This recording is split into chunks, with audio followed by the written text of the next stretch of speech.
nombre es Kabir Martínez y hoy quisiera hablar de un tema que está, yo creo, muy de moda, muy controversial, y es acerca de los diezmos, las ofrendas y las primicias. Y el chiste aquí es dar o no dar. Es importante que nosotros nos demos cuenta que normalmente la Biblia la dividimos en dos etapas, en Antiguo Testamento y Nuevo Testamento. Esa es la forma tradicional en la cual nosotros podemos estudiar la Biblia, pero en realidad nosotros, si analizamos un poco las frases de Jesús, nos podemos dar cuenta que podemos hacer tres divisiones, y esas tres divisiones son la ley, la gracia y el principio, que es como lo llamó Jesús. O podemos hablar de un periodo preley. Vamos a ir avanzando un poquito y vamos a ir dándonos cuenta de cómo son cada una de estas etapas. Los diezmos en la ley es un mandamiento y aparece en Levítico 27, 30, 32 y 34. Levítico 27:30 dice: la 10ª parte de los productos de la tierra, ya sea del grano de los campos o fruto de los árboles, le pertenece al Señor y debe ser apartada, es santa para el Señor. Versículo 32 dice: cuenta uno de cada 10 animales de tus manadas y rebaños, sepáralos, es santo para el Señor. Y el versículo 34 termina diciendo: estos son los mandatos que el Señor dio por medio de Moisés a los israelitas en el monte Sinaí. Entonces nos damos cuenta que aquí se tiene que cumplir. Si nosotros decidimos dar nuestros diezmos por las enseñanzas del Levítico, pues bueno, no es si quieres o no es si puedes. Es una orden, es una ley y debemos cumplirla. Respecto a las primicias, Éxodo 22, 29 y 30 dicen: no retengas nada cuando me entregues las ofrendas de tus cosechas y de tu vino. Deberás darme el primer hijo varón. También tienes que entregarme las primeras crías de tu ganado, de tus ovejas y de tus cabras. Dejarás la nueva cría con su madre durante 7 días y al 8º día me la entregarás. Es decir, las primicias no son una opción, son una obligación para el pueblo de Israel. Por último, en esta parte de la ley, vamos a ver que la ofrenda también es un mandamiento. Según Éxodo 20:24, dice: háganme un altar de tierra y ofrézcanme sus sacrificios, sus ofrendas quemadas y ofrendas de paz, sus ovejas y cabras y su ganado. Constrúyanme un altar donde yo determine que recuerden mi nombre, y allí me presentaré ante ustedes y los bendeciré. Entonces, las ofrendas, los diezmos y las primicias son una orden de parte de Dios para el pueblo de Israel cuando ellos salen de Egipto. Y en Malaquías 3:8 empieza a decir el Señor: ¿debería el pueblo estafar a Dios? Sin embargo, ustedes me han estafado. Pero ustedes preguntan: ¿qué quieres decir? ¿Cuándo te hemos estafado? Me han robado los diezmos y ofrendas que me corresponden. Versículo 9. Ustedes están bajo maldición porque toda la nación me ha estado estafando. Versículo 10. Traigan todos los diezmos al depósito del templo para que haya suficiente comida en mi casa. Si lo hacen, dice el Señor de los ejércitos, les abriré las ventanas de los cielos, derramaré una bendición tan grande que no tendrán suficiente espacio para guardarla. Inténtenlo, pónganme a prueba. Sus cosechas serán abundantes porque las protegeré de insectos y de enfermedades. Las uvas no caerán de las vides antes de madurar, dice el Señor de los ejércitos celestiales. Es decir, ellos, si nosotros leemos un poquito más atrás de esos versículos, empezaron a entregar en sus diezmos, ofrendas y primicias animales cojos, enfermos, mutilados, y ellos se guardaban para sí los buenos. Empezaban a entregar la fruta podrida, pasada, verde, y no entregaban lo mejor para Dios. Y es ahí cuando Dios dice: bueno, me están robando, me están estafando, me están entregando lo que yo no les pedí, lo que yo no les enseñé. No me están dando lo primero, me están dando lo último. o me están dando lo que es después. Y es que en estos asuntos es cuando nosotros mostramos lo que hay en nuestro corazón. Cuando tú estás confiando realmente en Dios, en que Dios puede proveer, en que Dios puede suplir tus necesidades, o realmente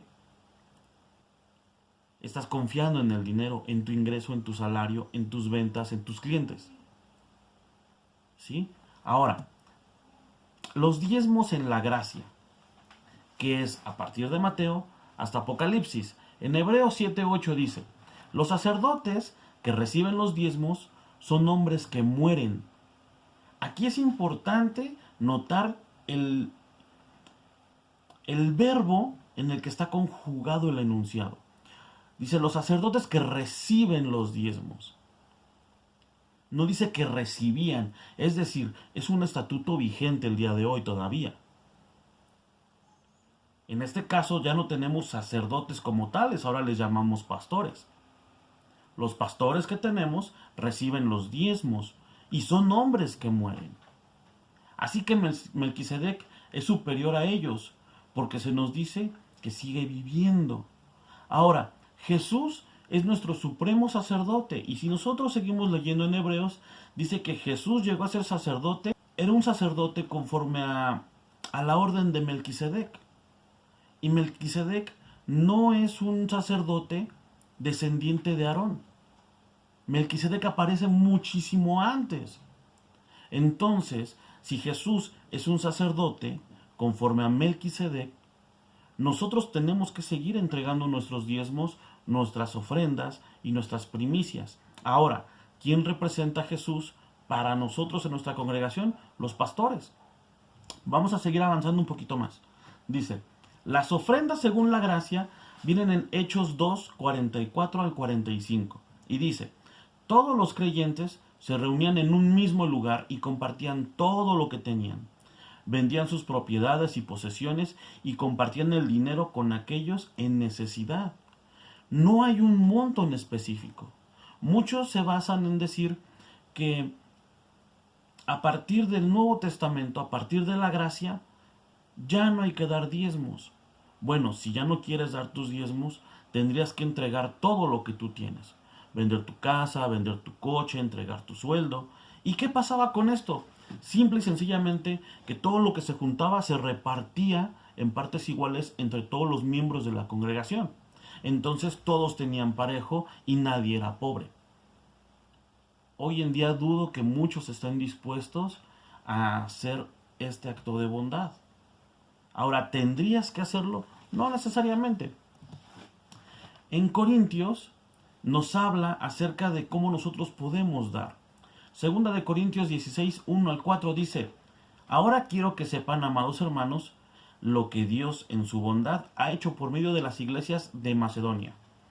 Estas iglesias están siendo probadas con muchas aflicciones y además son muy pobres, pero a la vez rebosan de abundante alegría, la cual se desbordó en gran generosidad. Pues puedo dar fe que dieron no solo lo que podían, sino aún mucho más. Y lo hicieron por voluntad propia. Nos suplicaron una y otra vez tener el privilegio de participar en la ofrenda para los creyentes de Jerusalén. Es decir, la ofrenda nacía del corazón. No era algo que se impusiera a la congregación. La gente rogaba por poder apoyar a sus hermanos en necesidad. No sabemos si los conocían o no, pero ellos apoyaban y decidían libremente cuánto es lo que iban a dar, aún siendo pobres. Esto nos demuestra que la pobreza no es un estado financiero, es un estado mental. No necesariamente tienes que dar todo lo que tengas, pero hay que recordar que incluso la viuda que dio todo lo que tenía, recibió una bendición. ¿Por qué? Porque simple y sencillamente nosotros ponemos a Dios en primer lugar, sabiendo que Él es nuestro sustento y quien nos va a bendecir. En el Nuevo Testamento, en la gracia, no es una exigencia. Y esto lo vemos en 2 de Corintios 8:5. 2 de Corintios 8:5 dice, incluso hicieron más de lo que esperábamos, porque su primer paso fue entregarse ellos mismos al Señor y a nosotros, tal como Dios quería. Es decir, nadie les pidió. Ellos solitos se entregaron. Ellos entregaban lo que tenían. Ahora, Jesús en Mateo 19, 7 y 8 tiene una conversación muy curiosa. Porque llegan los fariseos, los escribas, y le preguntan, ¿por qué pues mandó Moisés dar carta de divorcio y repudiarla? Aquí hablaban ellos del divorcio. Y tú vas a decir, bueno, ¿qué tiene que ver el divorcio con un tema de diezmos, ofrendas y primicias? La parte que dijo Jesús al final de este versículo, en el versículo 8, es muy importante. El versículo 8 dice, Él les dijo, por la dureza de vuestro corazón, Moisés os permitió repudiar a vuestras mujeres, mas al principio no fue así. Y es ahí donde surge la duda y surge mi deseo de volver al principio. Entonces, ¿cómo eran las cosas al principio? Entonces, ¿qué pasaba? Independientemente de que un hombre se casara y vivieran juntos para siempre y en realidad la muerte fuera el fin del contrato matrimonial, ¿qué pasaba en otros temas? Y ahondando un poquito en esto, me di cuenta que, por ejemplo, los diezmos, nadie los enseñó. Y volvemos al tema de Melquisedec. Génesis 14, 18, 20 dice, y Melquisedec, rey de Salem y sacerdote del Dios Altísimo, le llevó pan y vino a Abraham. Melquisedec bendijo a Abraham con la siguiente bendición. Bendito sea Abraham por Dios Altísimo, creador de los cielos y la tierra. Y bendito sea Dios Altísimo que derrotó a tus enemigos por ti. Luego Abraham dio a Melquisedec la 10ª parte de todos los bienes que había recuperado. Si nosotros nos damos cuenta, volvemos a un tema de iniciativa, de tratar de ser generosos, de no de pagarle a Dios por lo que Él hace por nosotros, pero sí de ser agradecidos. Es importante que nosotros nos demos cuenta que nuestras acciones demuestran mucho lo que hay en nuestro corazón. Y a veces el decir, no, es que ya no hay que dar diezmos, ya no es bíblico. Lo único que demuestra en nuestro corazón es la avaricia, a lo mejor una mala enseñanza, un mal entendimiento de la palabra. Pero cuando tú te decides y le dices a Dios, tú eres el dueño de mis finanzas y te voy a dar una parte de mis ingresos, confiando en que tú me vas a bendecir, confiando en que tú me vas a sustentar, cambia mucho nuestra perspectiva de la vida y de cómo es Dios. Podemos conocer a Dios en otro sentido. Dios es muchas cosas y en la antigüedad Dios tenía muchos nombres porque la gente lo iba conociendo de diferentes maneras. Ahora tú tienes una oportunidad de conocerlo como un Dios proveedor. Y lo vamos a ver porque también Abraham lo conoció de esa manera. En Génesis 22:13 habla de las ofrendas. Y es cuando Abraham iba a sacrificar a Isaac. Llega el ángel, lo detiene y entonces dice el versículo 13 de Génesis 22. Entonces Abraham levantó los ojos y vio un carnero que estaba enredado por los cuernos en un matorral. Así que tomó el carnero y lo sacrificó como ofrenda quemada en lugar de su hijo. Cuando nosotros también leemos un poquito el contexto, dice Isaac, papá, trajimos el fuego, trajimos el cuchillo, trajimos la leña. ¿Y dónde está el sacrificio? Y Abraham le dice, no te preocupes, Dios proveerá. Abraham sabía perfectamente bien que Dios era proveedor. Él podía confiar en su Dios. Y por esta razón recibió su provisión. Si nos vamos un poquito más atrás, casi al principio del Génesis, las primicias. Génesis 4:4 dice, y Abel también presentó una ofrenda. Las mejores partes de algunos de los corderos que eran primeras crías de su rebaño. El Señor los aceptó y a Abel y a su ofrenda.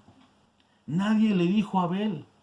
Él solito tomó la iniciativa de darle lo mejor a Dios, lo primero, de retribuirle a Dios un poquito de lo mucho que Él le había dado. Y es entonces que nosotros nos damos cuenta que más allá de una imposición, lo que Dios busca es nuestro corazón. Yo pienso acerca de este tema Cuando nosotros leemos la palabra, nos damos cuenta que la intención de todas estas leyes era que el pueblo de Israel empezara una disciplina que después se volvería un deleite, un gozo, un disfrute. Como cuando nosotros a los niños, cuando son chiquitos, tú les das verduras, ellos dicen, es que no me gusta y no me gusta. Entonces, cuando van creciendo se dan cuenta que las verduras son parte también de la alimentación y son necesarias y le agarras cierto gusto. Entonces ya no se vuelve una obligación y a lo mejor ya no te tienen que andar correteando para que comas verduras. Las comes por salud, las comes porque te gustaron, las comes porque a final de cuentas pues te supieron ricas, ¿no? Nosotros empezamos dando diezmos, ofrendas, porque a lo mejor tu pastor te dijo, entrega tus diezmos para que Dios te bendiga. Y tú dices, no, ¿cómo los voy a entregar si ese dinero yo lo necesito? Pero cuando tú empiezas a obedecer y empiezas a entregar esos diezmos y empiezas a decirle a Dios, tú sabes, Dios, que yo necesito ese dinero, porque es lo que me falta para pagar mi renta, para pagar la luz, para pagar las deudas, pero yo te lo entrego confiando en que tú me vas a bendecir, confiando en que tú eres proveedor. Ves una nueva cara de Dios, ves un lado diferente de Dios y ves cómo Dios te provee de unas maneras que tú a lo mejor no te imaginas. Fíjate, Jesús también recibía para su ministerio, porque es algo de lo que muchos se quejan y dicen, bueno, ¿por qué tengo yo que mantener a la iglesia? ¿Por qué yo tengo que mantener a mi pastor? ¿Por qué yo tengo que mantener a alguien que a lo mejor no trabaja? Porque esa es mucha la idea de la gente, creen que los pastores no trabajan. Y no es así. Fíjate, Jesús recibía dinero. En Lucas 8, 1 al 3 dice, los días siguientes Jesús fue por muchos pueblos y ciudades anunciando las buenas noticias del reino de Dios. Con Jesús andaban también sus 12 discípulos. Versículo 2 y 3. Y muchas mujeres. Estas mujeres ayudaban con dinero a Jesús y a sus discípulos. Algunas de ellas Jesús las había sanado de diferentes enfermedades y de los espíritus malos. Entre esas mujeres estaba María, a la que llamaban Magdalena, que antes había tenido 7 demonios. También estaban Juana y Susana. Juana era esposa de Cusa, el administrador del rey Herodes. Es importante que las iglesias puedan permanecer abiertas para que se pueda seguir extendiendo el evangelio. Recordemos que cuando se construyó el primer tabernáculo, se le pidió a la gente, al pueblo de Israel, que donaran oro, plata, pieles, para que se pudiera construir el tabernáculo. Y cuando se construye el templo, de la misma manera, David pone una gran parte de materiales, pero se invita al pueblo también a cooperar. Es importante que cuando tú llegues a tu iglesia y veas que tienes a lo mejor un proyector, que tienes a lo mejor instrumentos para los músicos, que tienes un micrófono donde el predicador puede compartir, tu pastor puede hablar y todos lo pueden escuchar, debería darte orgullo saber que tú formas parte de la gente que permite que eso suceda.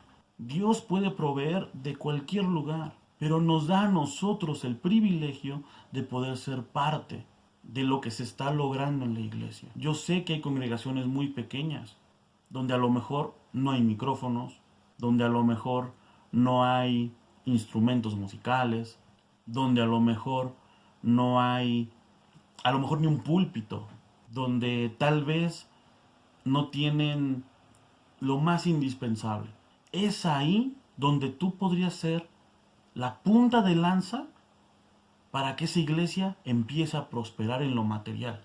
Muchos dicen, y yo he escuchado comentarios donde algunos cristianos mencionan y dicen, ahí van mis ofrendas en 4 ruedas, refiriéndose al carro del pastor. Muchas veces nosotros no sabemos ni de dónde salen esos carros. Muchas veces no sabemos cómo Dios provee a los pastores.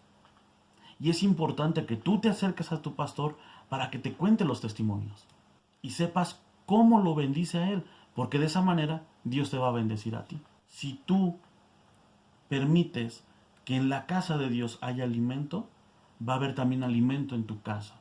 Es un derecho de los pastores recibir un ingreso y es Cuestión de cada quien, de cada pastor, si hacen algo con ese ingreso o si no quieren aceptar ese ingreso para ellos.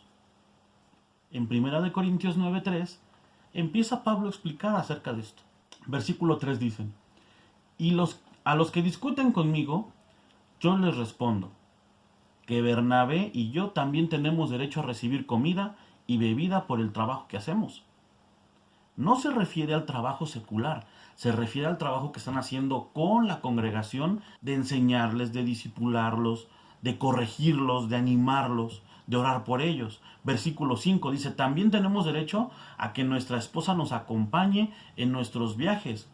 Así lo hacen Pedro y los otros apóstoles y los hermanos de Jesucristo.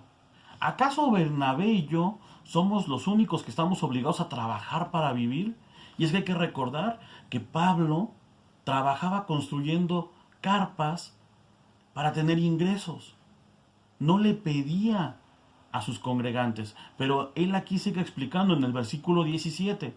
En el ejército ningún soldado paga sus gastos. Los que cultivan uvas comen de las uvas que recogen, y los que cuidan cabras toman de la leche que ordeñan. Esta no es una opinión mía, sino que así lo enseña la Biblia. Porque en los libros que escribió Moisés leemos: no impidan que el buey coma mientras desgrana el trigo. Y si la Biblia dice esto, no es porque les preocupen los bueyes, versículo 10, sino porque se preocupa de nosotros. Tanto los que preparan el terreno como los que desgranan el trigo lo hacen con la esperanza de recibir parte de la cosecha. De la misma manera, cuando nosotros les comunicamos a ustedes la buena noticia, es como si sembráramos en ustedes una semilla espiritual. Por eso, como recompensa por nuestro trabajo, tenemos derecho a que ustedes nos den lo necesario para vivir. El obrero es digno de su salario. Versículo 13. Ustedes saben que los que trabajan en el templo viven de lo que hay en el templo. Es decir, que los que trabajan en el altar del templo comen de los animales que allí se sacrifican como ofrenda a Dios. Versículo 14. De la misma manera, el Señor Jesús mandó que los que anuncian la buena noticia vivan de ese mismo trabajo. Sin embargo, yo nunca he reclamado ese derecho. Tampoco les escribo esto para que me den algo. Prefiero morirme antes de que alguien me quite la satisfacción de ser un apóstol sin sueldo.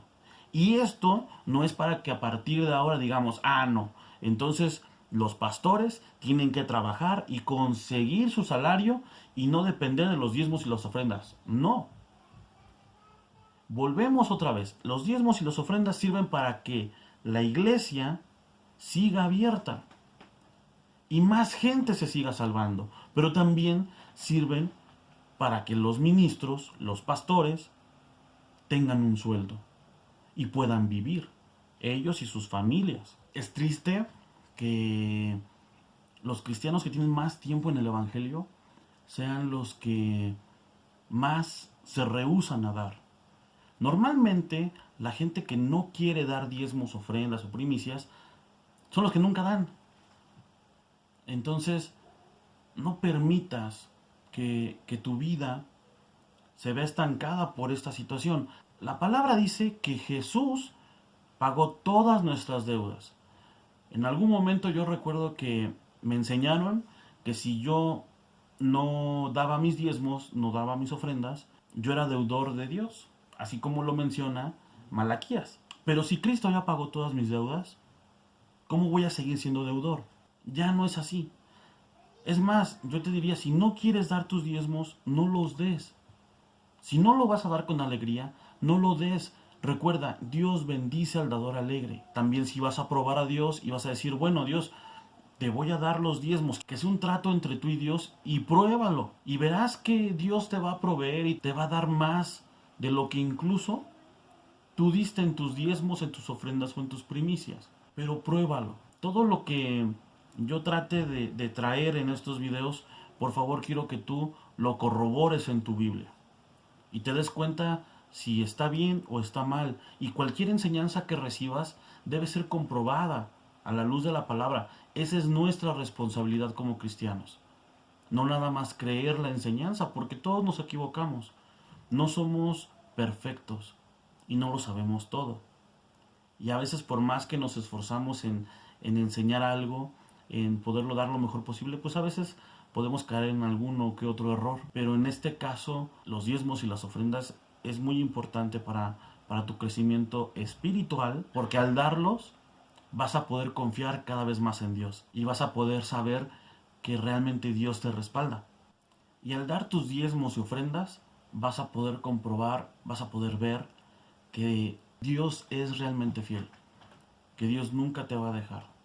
Aún en los momentos de prueba, de crisis, Dios va a estar contigo. Y si tienes alguna deuda, si tienes algún problema, creo que es el momento para que puedas experimentar y hacer crecer tu fe. Y hacer crecer tu fe. Yo espero que este video haya sido de bendición.